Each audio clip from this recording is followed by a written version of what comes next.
Voici l'exercice 2 sur le phénomène d'induction électromagnétique. Alors, suivez-moi, c'est un exercice très intéressant.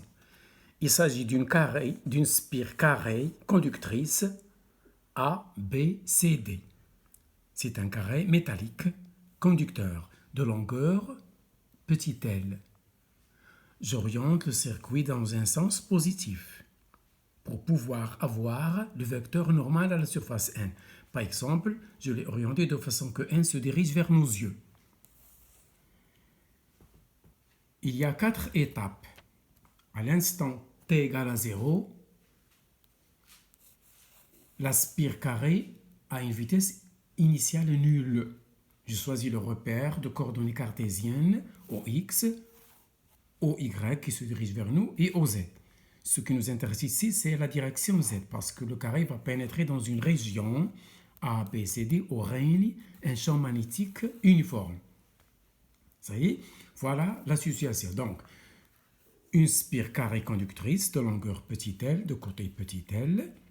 Je l'oriente dans le sens positif de façon à avoir le vecteur normal M, par exemple, se dirigeant vers nous, ou vous fouille, c'est la même chose. Et cette spire va pénétrer progressivement dans cette zone où règne un champ magnétique. Ça y est, donc à t égale à 0, aucun côté de la spire n'entre dans le champ. Donc, première phase. Je suis toujours dans l'énoncé de l'exercice. Première phase. À un instant t1 supérieur à 0, la spire a une vitesse v1. Elle commence à pénétrer dans la région où il y a la perturbation magnétique B. On a choisi B, nous fuir. Le champ magnétique B nous fuit. Voilà pourquoi j'ai mis une croix. C'est le sens contraire de N. C'est une donnée. Et le N, c'est un choix. Ça y est. Donc, une partie Z de la spire carrée pénètre dans le champ. Donc, la surface assurée va être le siège d'un flux magnétique. Donc, puisque la surface va varier, il y a une partie en dehors, il y a une partie à l'intérieur. Donc, il y aura un flux. Ça y est, ça c'est la première phase. Deuxième phase, toute la spire plonge dans le champ, dans la zone où règne le champ magnétique B. À un instant T2, bien sûr avec une vitesse V2. Ensuite, troisième phase, la spire commence à sortir. Donc, une partie reste baignée dans le champ magnétique et l'autre en dehors de ce champ. C'est la troisième phase, à l'instant T3, et la spire acquiert une vitesse V3. Et l'état final, la spire va quitter absolument le champ magnétique B. Elle n'est soumise à aucune action magnétique. C'est l'instant T4. Bien sûr, avec une vitesse V4. Voilà la situation que l'on va étudier. Donc, il y a 4 phases de la spire carrée qui va pénétrer dans un champ magnétique B. Et son flux, bien sûr, va varier. Et il y aura un petit I, courant induit, une force électromotrice petit e d'après loi de Faraday, etc., etc., etc. Donc, voici les questions. Première question.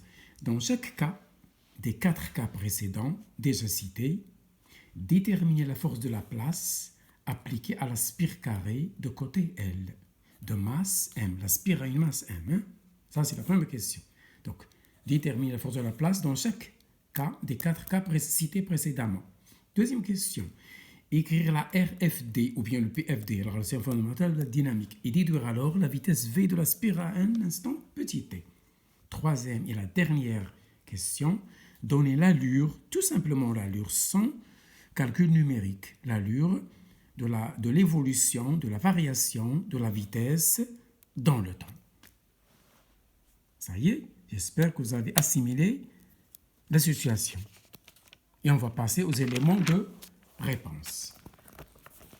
Ça y est, à l'instant T1, c'est-à-dire la première phase, une partie de la spire plonge dans le champ. Ça y est, donc voici le champ inducteur, grand B. Lorsque la spire pénètre dans le champ, il apparaît un courant induit. C'est le phénomène d'induction. Comment on peut déterminer son sens? En appliquant la loi de Lenz. Que nous dit la loi de Lenz? Ne pas confondre la loi de Lenz et la loi de Faraday. La loi de Lenz, elle nous indique le sens du courant induit. Comment on le détermine? il apparaît un champ magnétique petit b induit qui s'oppose à la cause. La cause, c'est grand B. Donc la cause, c'est grand B, c'est l'inducteur. Et l'induit, c'est petit b. Petit b doit s'opposer à la cause. C'est un phénomène naturel, c'est un phénomène que subit tous les corps dans la nature. Tout corps refuse les éléments, les causes qui l'éloignent de sa position d'équilibre. Il en est de même ici en électromagnétique. Donc, sachant le sens du champ induit petit b, on peut déduire le petit i en appliquant la règle des trois doigts ou la règle de la main droite du bonhomme. Voilà, le i, je l'ai déterminé en sachant le sens de b. Donc, le b, il vient vers nous, puisque grand B, il nous fuit. C'est la cause. C'est l'inducteur, c'est l'induit. Voilà un schéma très simplifié. Voilà. Donc, le côté qui nous intéresse ici, le côté DC. C'est le seul côté qui plonge dans le champ. Donc, il y a une force de la place. On applique la règle des trois doigts déjà vue au lycée. Les côtés verticaux AD et BC subissent des forces opposées de même direction. Donc, elles s'annulent entre elles. Appliquez les trois doigts et vous allez trouver ça. Vous voyez? Donc, cherchons alors la force de la place FL exercée sur le côté DC. D'après le cours, c'est IL vectoriel B. Voilà, c'est ILB. De sinus c'est égal à 1 puisqu'ils sont orthogonaux.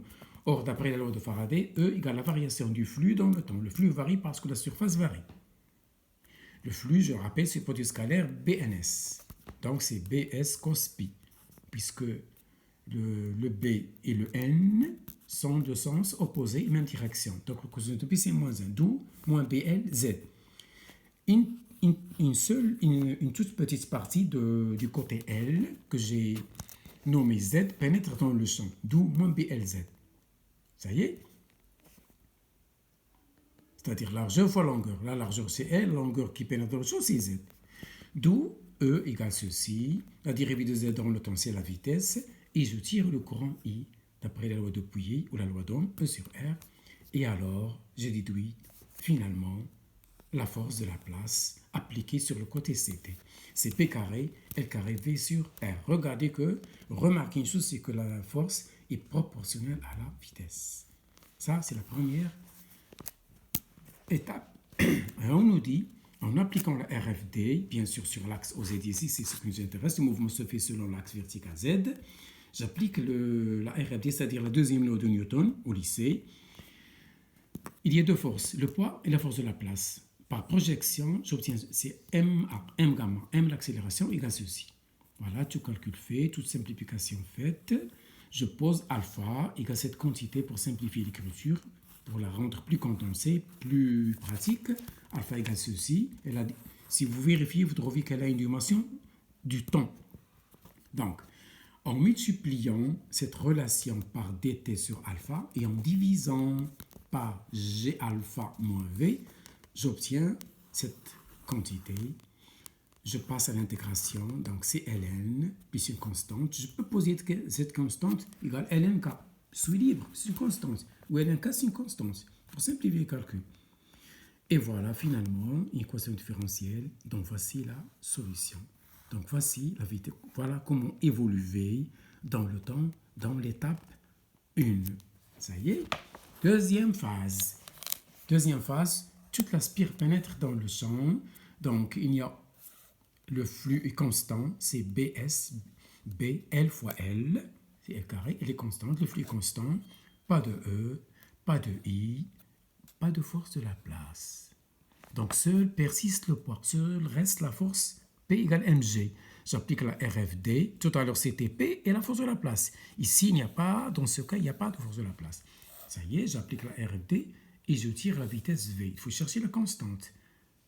Il faut faire recours aux conditions initiales ou bien aux conditions dites conditions aux limites. À l'instant t égale T1, la vitesse est V1. J'ai été impulsé, je tire C et je la remets dans la relation tout à l'heure. Et voilà la vitesse dans cette étape. Il s'agit d'un mouvement uniformément accéléré. Ça y est. Troisième phase. Elle est identique, elle est similaire, elle ressemble à la première phase. Une partie en dehors de la spire du champ et l'autre partie plonge dans le champ. Donc on trouve la même équation que la première phase. Et donc voici la solution. Voilà comment évolue la vitesse de la spire dans cette troisième phase, c'est-à-dire la spire se prépare pour quitter, pour abandonner la zone où il y a la perturbation magnétique matérialisée par le champ magnétique B. Quatrième et la dernière phase, et ce sera la fin du mouvement de la spire dans le champ. La spire quitte le champ, donc il n'y a aucune variation de S, la surface, aucun flux, aucune force, aucun courant. Donc, seul reste le poids P. En appliquant la RFD, vous trouvez une équation différentielle très facile. Donc, voici la solution. Voilà comment évolue la vitesse dans la quatrième et la dernière phase. Maintenant, je passe à la représentation graphique et on termine. Regardez, j'ai résumé toutes les étapes dans ce schéma représenté par ce graphique. Le temps, la vitesse. Première phase, deuxième phase, troisième phase, la quatrième et la dernière phase. Voilà comment évolue la vitesse de la spire en pénétrant et en quittant tout en passant par la région où règne le champ magnétique. Voilà pour aujourd'hui.